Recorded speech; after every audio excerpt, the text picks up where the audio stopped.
വിശുദ്ധരിലൂടെ വിശുദ്ധിയിലേക്ക് എന്ന ഈ പ്രോഗ്രാമിലേക്ക് ഏവർക്കും സ്വാഗതം. ഇന്ന് നമ്മൾ പരിചയപ്പെടുന്നത് പരിശുദ്ധാത്മാവിൻ്റെ അപ്പസ്തോല എന്നറിയപ്പെടുന്ന വിശുദ്ധയാണ്, വിശുദ്ധ എലേന ഗ്വേര.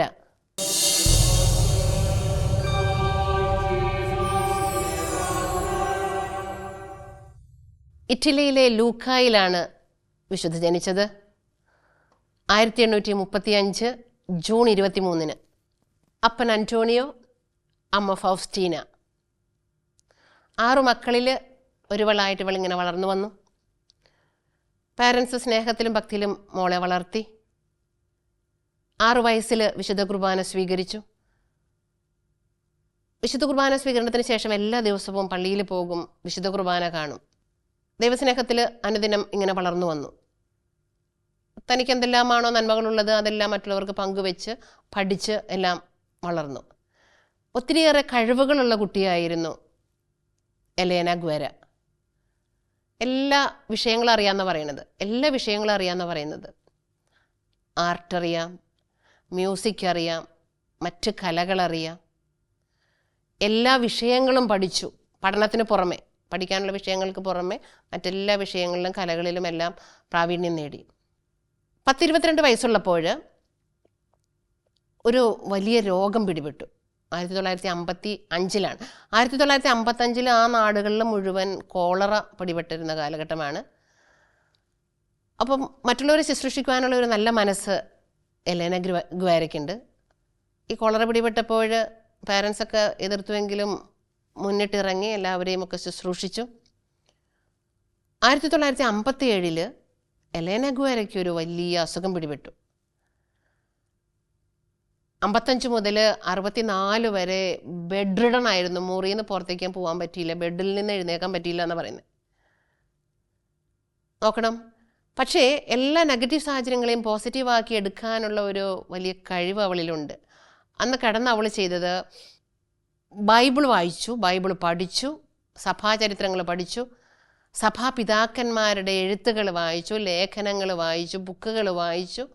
എന്തെല്ലാം സോഴ്സസ് കിട്ടുമോ അതെല്ലാം പഠിച്ചു, വായിച്ചു. അങ്ങനെ ആത്മാവിൽ വളർന്നു, പരമാവധി അറിവുകൾ നേടി. ഒപ്പം തന്നെ തൻ്റെ ഒരു ബ്രദർ അച്ഛനാകാനായിട്ട് പോയിരുന്നു. അപ്പോൾ വൈദികനാകാനായിട്ട് ഒരുങ്ങുമ്പം എന്തെല്ലാം പഠിക്കുന്നുവോ ആ പഠനത്തിൻ്റെ വിഷയങ്ങളും കൂടി അതിൽ ഇൻട്രസ്റ്റ് വന്ന് എലേന ഗ്വേര പഠിച്ചു എന്നാണ് പറയുന്നത്. ചോദിച്ചും പറഞ്ഞുമെല്ലാം അങ്ങനെ കുറേ കാര്യങ്ങളും കിട്ടി. താൻ അങ്ങനെ വളർന്നു വന്നപ്പോൾ തന്നെ സമൂഹത്തിന് സമർപ്പിക്കാനായിട്ടുള്ള ഒരു ആഗ്രഹം വന്നു. 1866 അവിടെ തന്നെ ഒരു സംഘടന പോലെ രൂപപ്പെടുത്തി. തൻ്റെ നേതൃത്വത്തിൽ നമുക്കൊരു കാര്യം ചെയ്യാം, ഈ നാട്ടിലുള്ള പെൺകുട്ടികളെയെല്ലാം പഠിപ്പിക്കാൻ വേണ്ടിയിട്ട് മുൻകൈ എടുക്കാം. പെൺകുട്ടികൾ അധികം പഠിക്കുന്നില്ലല്ലോ, അങ്ങനെ പറഞ്ഞിട്ട് കുറച്ച് പേരെയൊക്കെ സംഘടിപ്പിച്ച് വിദ്യാർത്ഥികൾക്ക് വേണ്ടിയിട്ട് പഠിപ്പിക്കാനുള്ള എല്ലാ സാഹചര്യങ്ങളും ഒരുക്കി കൊടുത്തു. അങ്ങനെ അന്ന് രൂപം കൊടുത്ത ഈ ചെറിയ സംഘടന പിന്നീട് കോൺഗ്രിഗേഷനായിട്ട് രൂപപ്പെട്ടു. ഒബ്ലേറ്റ്സ് ഓഫ് ഹോളി സ്പിരിറ്റ് എന്ന് പിന്നീട് അത് അറിയപ്പെട്ടു. –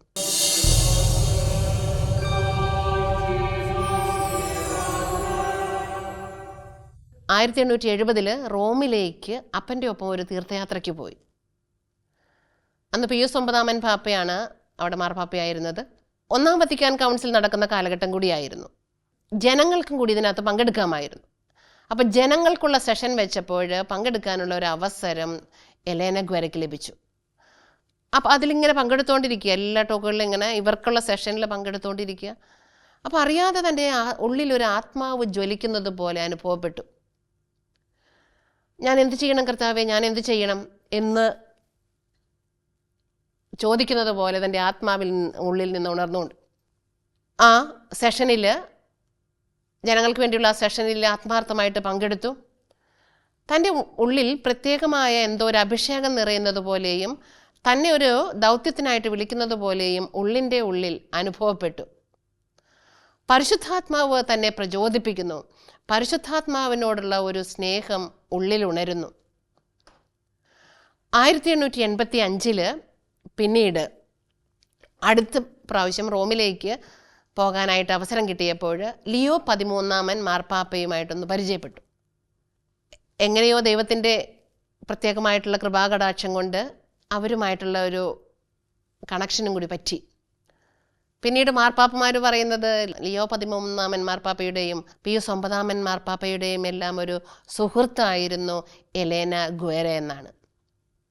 ഈ മാർപ്പാപ്പയെ 1885 പരിചയപ്പെട്ടതിന് ശേഷം ലിയോ 13 പാപ്പയ്ക്ക് ലെറ്റർ എഴുതട്ടെ എന്ന് ചോദിച്ചു. അപ്പോൾ ലെറ്റർ എന്താണ്? പരിശുദ്ധ പിതാവിനോട് പരിശുദ്ധാത്മാവിനോടുള്ള ഭക്തി ജനങ്ങളിൽ പ്രചരിപ്പിക്കാനായിട്ട് പഠിപ്പിക്കണേ, അതിന് പ്രചോദിപ്പിക്കണേ എന്ന് പറഞ്ഞിട്ടുള്ള എഴുത്തുകളാണ്. തുടർന്ന് കുറേ വർഷങ്ങൾ, ഒരു 13 വർഷത്തോളം ലെറ്ററുകൾ ഇങ്ങനെ എഴുതി, 10, 12, 13 ലെറ്ററുകളോളം എഴുതി എന്നാണ് ചരിത്രത്തിൽ പറയുന്നത്. ആ ലെറ്ററുകളെല്ലാം ശേഖരിച്ചു വച്ചിട്ടുണ്ട്. എല്ലാ ലെറ്ററിലെയും പ്രധാന വിഷയം ഇതാണ്: മാർപ്പാപ്പേ, ജനങ്ങളിലേക്ക് പരിശുദ്ധാത്മാവിൻ്റെ ഇടപെടൽ ഉണ്ടാകാൻ വേണ്ടിയിട്ട്, പരിശുദ്ധാത്മാവിനോട് പ്രാർത്ഥിക്കാൻ വേണ്ടിയിട്ട്, പരിശുദ്ധാത്മാവിനോടുള്ള സ്നേഹം ജനങ്ങളിൽ വർദ്ധിപ്പിക്കണേ എന്ന്. എല്ലാ ലെറ്ററിനെയും മാർപ്പാപ്പ തുറന്ന ഹൃദയത്തോടുകൂടെ സ്വീകരിച്ചു. നോക്കണം, നമുക്ക് ഊഹിക്കാൻ പറ്റില്ല അല്ലേ? നമ്മൾ നമ്മുടെ സുഹൃത്തുക്കൾക്കോ അല്ലെങ്കിൽ പരിചയമുള്ളവർക്കാണ് ലെറ്റർ വിടുക. മാർപ്പാപ്പയ്ക്ക് ലെറ്റർ വിട്ടാൽ അത് സ്വീകരിക്കുമെന്നോ വായിക്കുമെന്നോ അതിന് മറുപടി പറയുമെന്നോ വിലക്കെടുക്കുമെന്നോ ഒരു സാധാരണ വ്യക്തി അവിടെ സ്വീകരിക്കപ്പെടുമെന്നോ നമുക്ക് വിചാരിക്കാൻ പോലും പറ്റില്ല. പക്ഷേ എലേന ഗുവേര ഉള്ളിലുള്ള ആത്മാവുണർത്തുന്ന ശക്തിയായ പ്രചോദനത്താൽ കണ്ടിന്യൂസ് ആയിട്ട് ഇങ്ങനെ എഴുതിക്കൊണ്ടേയിരുന്നു, പ്രാർത്ഥിച്ച് പരിശുദ്ധാത്മാവിൻ്റെ പ്രചോദനത്താൽ തുടർന്നുകൊണ്ടേയിരുന്നു. എല്ലാത്തിൻ്റെയും വിഷയം ഇതാണ്, മുഖ്യ വിഷയം ഇതാണ്, ആശയം ഇതാണ്: സഭ നവീകരിക്കപ്പെടാൻ പരിശുദ്ധാത്മാവിനോട് പ്രാർത്ഥിക്കണം, സഭയിലേക്ക് പരിശുദ്ധാത്മാവിനായിട്ട് വാതിൽ തുറന്നിടണം. എന്നിട്ടിങ്ങനെ ഓരോരോ പോയിന്റുകൾ ഇങ്ങനെ കൊടുക്കും. പരിശുദ്ധ അമ്മയോടൊപ്പം പ്രാർത്ഥിക്കണം സഭയിലെ എല്ലാ മക്കളും. ഓരോരോ ലെറ്ററിൽ ഇങ്ങനെ ഓരോ വിഷയങ്ങൾ കൊടുക്കും. ആദിമസഭയിൽ അപ്പസ്തോലന്മാർക്ക് പരിശുദ്ധാത്മാവിൻ്റെ ശക്തി ലഭിച്ചില്ലേ? ഇന്നും അതേ ശക്തി സഭയിൽ പരിശുദ്ധാത്മാവ് നൽകുന്നുണ്ട്. പക്ഷെ നമ്മൾ തുറന്ന മനസ്സോടെ അത് സ്വീകരിക്കാൻ തയ്യാറായാൽ മാത്രമേ പരിശുദ്ധാത്മാവ് വരൂ. നമ്മൾ അതിനെക്കുറിച്ച് ബോധവാന്മാരാകണം. പരിശുദ്ധ അമ്മയോടൊപ്പം സ്ലിഹന്മാർ അപ്പർ റൂമിലിരുന്ന്, മുകളിലെ റൂമിലിരുന്ന്, സെഹിയോൻ മാളികയിലിരുന്ന് പ്രാർത്ഥിച്ചതുപോലെ എല്ലാവരും മാതാവിനോടൊപ്പം ഇരുന്ന് ഹൃദയത്തിൻ്റെ അപ്പർ റൂമിലിരുന്ന്, ഹൃദയത്തിൻ്റെ ഉള്ളറകളിലിരുന്ന് പ്രാർത്ഥിക്കണം. ഒരുക്കണം പിതാവേ എന്ന് പറഞ്ഞ് എപ്പോഴും ഇങ്ങനെ ഇടവിടാതെ അഭ്യർത്ഥിച്ചു കൊണ്ടിരുന്നു. അതിനെല്ലാം ഒരു മറുപടി എന്നോണം 1897 മാർപ്പാപ്പ എല്ലാ ജനങ്ങളോടുമായിട്ട് പറഞ്ഞു, സഭാ നേതൃത്വങ്ങളോട് പറഞ്ഞു, എല്ലാ രൂപതകളോട് പറഞ്ഞു, എല്ലായിടത്തും പറഞ്ഞു, ഇപ്രാവശ്യത്തെ പെന്തക്കോസ്ത് തിരുനാളിന് ഒരുക്കമായിട്ട് ഈ പ്രയർ രൂപപ്പെടുത്തി കൊടുത്തു. ഈ നൊവേന ചെല്ലണം. സ്വർഗാരോഹണ തിരുനാളിനും പെന്തക്കോസ്ത് തിരുനാളിനും ഇടയ്ക്ക് എല്ലാവരും ഒരുങ്ങാൻ വേണ്ടിയിട്ട് ഈ പ്രയർ ചെല്ലണം എന്ന് പറഞ്ഞ് പ്രയർ കറക്റ്റായിട്ട് ഇങ്ങനെ കൊടുത്തു. 1-ാം ദിവസം, 2-ാം ദിവസം, 3 അങ്ങനെ പറഞ്ഞ് കൊടുത്തു. എല്ലാവരും അങ്ങനെ പ്രാർത്ഥിച്ച് ഒരുങ്ങി, പെന്തക്കോസ്തേക്കായിട്ട് ഒരുങ്ങി. ആ പ്രയറുകളാണ് നമ്മൾ ഇന്നും ചൊല്ലിക്കൊണ്ടിരിക്കുന്നത്. പരിശുദ്ധാത്മാവിൻ്റെ നൊവേന എന്ന നിലയിൽ നമ്മളെല്ലാവരും ചെല്ലും. നമുക്കറിയാം പരിശുദ്ധാത്മാവിൻ്റെ ദാനങ്ങൾ, ഫലങ്ങൾ ഓരോന്നും എടുത്തു പറഞ്ഞുകൊണ്ട് ഓരോന്നും സമർപ്പിച്ചിട്ട് പ്രാർത്ഥിക്കുന്നത് അന്ന് രൂപപ്പെടുത്തിയ ആ പ്രാർത്ഥനകളുടെ ഭാഗമാണ്. പരിശുദ്ധാത്മാവിനോട് നമ്മൾ എന്നും കോണ്ടാക്റ്റ് ഉണ്ടായിരിക്കണം, നിരന്തരം പ്രാർത്ഥിക്കണം എന്നാണ് എലേന ഗുവേര നമ്മെ ഓർമ്മിപ്പിക്കുന്നത്. അന്ന് എന്നിട്ടൊരു ഗ്രൂപ്പ് അവിടെ ഉണ്ടാക്കി തമ്മിൽ പ്രാർത്ഥിക്കാൻ വേണ്ടിയിട്ട്. ആ ഗ്രൂപ്പിൽ ശക്തമായിട്ട് സഭയ്ക്ക് വേണ്ടിയിട്ട് പ്രാർത്ഥിച്ചു കൊണ്ടേയിരുന്നു.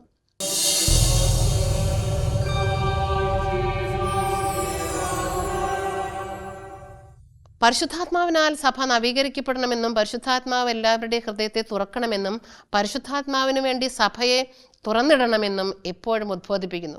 നമുക്കറിയാം 2-ാം വത്തിക്കാൻ കൗൺസിലിൽ ജോൺ 23 മാർപ്പാപ്പ ഓർമ്മിപ്പിച്ചു പ്രാർത്ഥന. ഞാനും ഈ പ്രാർത്ഥന ഇങ്ങനെ വായിച്ചു കേൾക്കുമ്പോൾ ഇങ്ങനെ ചിന്തിക്കാറുണ്ട്. ഇപ്പോൾ 2-ാം വത്തിക്കാൻ കൗൺസിലിന് ഒരുക്കമായിട്ട് ജോൺ മാർപ്പാപ്പ ഇങ്ങനെ മനസ്സിലിങ്ങനെ പ്രാർത്ഥിക്കുന്നത് വായിച്ചു കേൾക്കാറുണ്ട്, കാണാറുണ്ട്. പരിശുദ്ധാത്മാവേ വരണമേ, ഒരു പാട്ട് പോലെ അവരിങ്ങനെ പാടാറുണ്ട്. പരിശുദ്ധാത്മാവേ വരണമേ, നയിക്കണമേ, തുറന്നിടണമേ, ജ്വലിപ്പിക്കണമേ, വഴി കാണിക്കണമേ എന്ന് പറഞ്ഞിട്ട് ഒരു പാട്ടുണ്ട്. നിങ്ങൾ നോക്കിയാൽ അറിയാം ഏതാണ് ആ ഈരടികൾ എന്ന് പരിചയപ്പെട്ടാൽ അറിയാം. പരിശുദ്ധാത്മാവേ വരണേ, അത്രയേ ഉള്ളൂ, സിമ്പിളായിട്ടാണ്. അങ്ങനെ ഒരുങ്ങിയാണ് 2-ാം വത്തിക്കാൻ കൗൺസിൽ ചെയ്തത്. 1962 മുതൽ 1965 വരെയാണ് രണ്ടാം വത്തിക്കാൻ കൗൺസിൽ നടന്നുകൊണ്ടിരുന്നത്. അന്നെല്ലാം ശക്തമായിട്ട് പ്രാർത്ഥിച്ചു.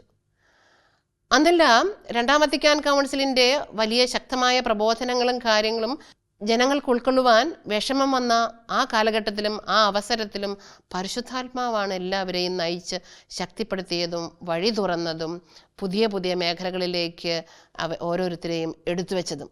പരിശുദ്ധാത്മാവ് എന്നും സഭയിൽ സജീവമാണ്. ഇപ്പോൾ ഈ കാലഘട്ടത്തിൽ നമ്മിൽ ഇപ്പോൾ ഡെയിലി നമ്മൾ പരിശുദ്ധാത്മാവിനെ വിളിച്ച് അപേക്ഷിക്കണമെന്നാണ് അന്നേ വിശുദ്ധ എലേന ഗ്വേര നമ്മോട് പറഞ്ഞത്.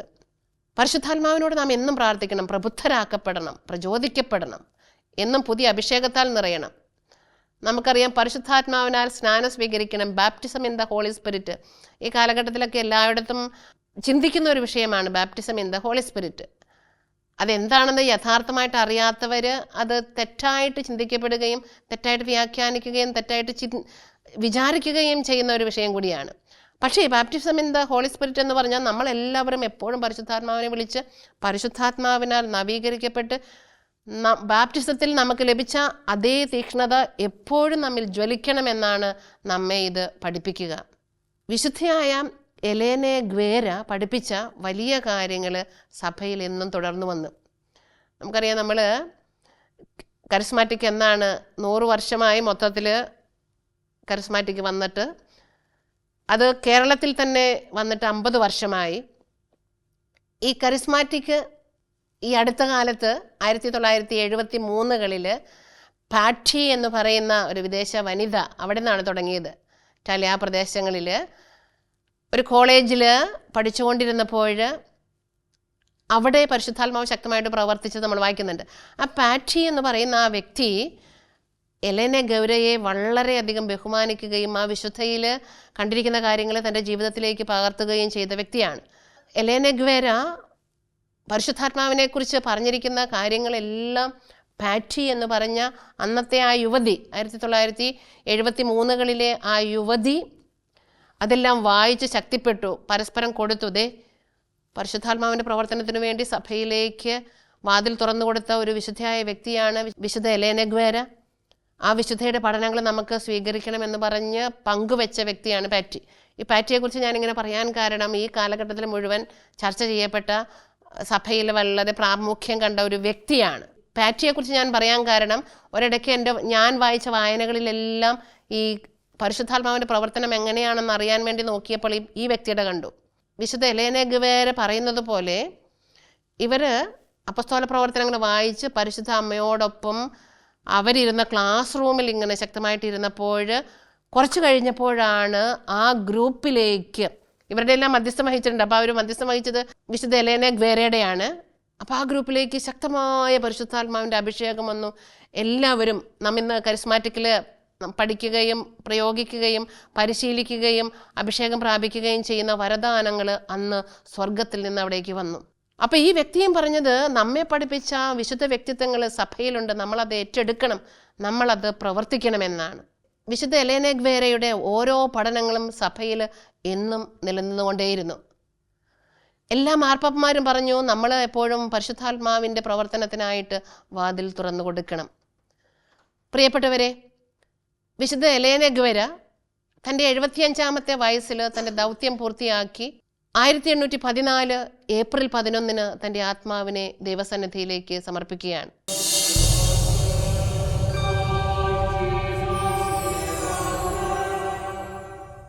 വിശുദ്ധയുടെ റൈറ്റിങ്സും ലേഖനങ്ങളും ആശയങ്ങളും എല്ലാം സഭയിൽ മൊത്തം എല്ലായിടത്തേക്കും പ്രചരിപ്പിച്ചിരുന്ന കാലഘട്ടമായിരുന്നു. അന്ന കാലത്ത് ചിലരൊന്നും അംഗീകരിച്ചില്ല.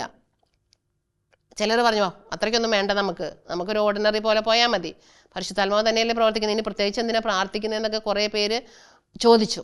ഈ വ്യക്തിയിലെ ഈ വിശുദ്ധ വ്യക്തിത്വത്തെ കണ്ടുകൊണ്ട് മാർപ്പാപ്പമാർ അന്നേ ഇവരുടെ ആ സംഘടനയ്ക്ക് ഒരു കോൺഗ്രിഗേഷൻ്റെ രൂപം കൊടുത്തു. അങ്ങനെയാണ് ഒബ്ലേറ്റ്സ് ഓഫ് ഹോളി സ്പിരിറ്റ് വന്നത്. അതിൽ ഇന്നും ധാരാളം അംഗങ്ങളുണ്ട്. രാജ്യത്തിൻ്റെ വിവിധ ഭാഗങ്ങളിൽ ഒത്തിരിയേറെ കോൺവെൻറ്റുകളുണ്ട്. ഇന്നും പരിശുദ്ധാത്മാവിൻ്റെ ശക്തമായ പ്രവർത്തനങ്ങളെക്കുറിച്ച് എല്ലായിടത്തേക്കും പറഞ്ഞുകൊണ്ടിരിക്കുന്നു. പരിശുദ്ധാത്മാവിൻ്റെ ശക്തിയായ ഇക്കാലഘട്ടത്തിലെ അപ്പസ്തോലയാണ്. ഇക്കാലഘട്ടത്തിൽ വീണ്ടും അപ്പസ്തോലരാകാൻ നമ്മെ വിളിച്ചിരിക്കുന്നു. അതാത് കാലഘട്ടത്തിൽ പണ്ടത്തെ പോലെ അപ്പസ്തോലന്മാർക്ക് ശക്തി നൽകിയതുപോലെ പ്രചരിപ്പിച്ചതുപോലെ നമ്മിലൂടെ പ്രചരിപ്പിക്കപ്പെടണം. തൻ്റെ വിശുദ്ധമായ ജീവിതത്തിൽ നിന്ന് ദൈവം അത്ഭുതങ്ങൾ ചെയ്യാൻ തുടങ്ങി. അന്നൊരു വ്യക്തി ആ കാലഘട്ടത്തിൽ വീണിട്ട് മരണത്തെ അഭിമുഖീകരിക്കുകയാണ്. ബ്രെയിനിന് ഡാമേജ് വന്നു, ഒരു രക്ഷയുമില്ല, ഡോക്ടർ പറഞ്ഞു ഈ വ്യക്തി മരിക്കും. അപ്പോഴാണ് വിശുദ്ധ വ്യക്തിയായ എലേന ഗ്വേരയെക്കുറിച്ച് അവരറിയുന്നതും എല്ലാവരും പറഞ്ഞ് ഈ വിശുദ്ധയുടെ മാധ്യസ്ഥം അവർ തേടി. അത്ഭുതകരമായിട്ട് ആ രോഗിക്ക് സൗഖ്യം ലഭിച്ചു. അങ്ങനെ ഈ അത്ഭുതങ്ങളുടെ ബേസിൽ തുടർന്നും ഏറെ അത്ഭുതങ്ങൾ നടന്നു. വാഴ്ത്തപ്പെട്ടവളായിട്ട് പ്രഖ്യാപിച്ചു. പിന്നീട് ഈ കഴിഞ്ഞ 2024 ഫ്രാൻസിസ് മാർപ്പാപ്പയാണ് എലേന ഗ്വേരയെ വിശുദ്ധയായിട്ട് പ്രഖ്യാപിച്ചത്.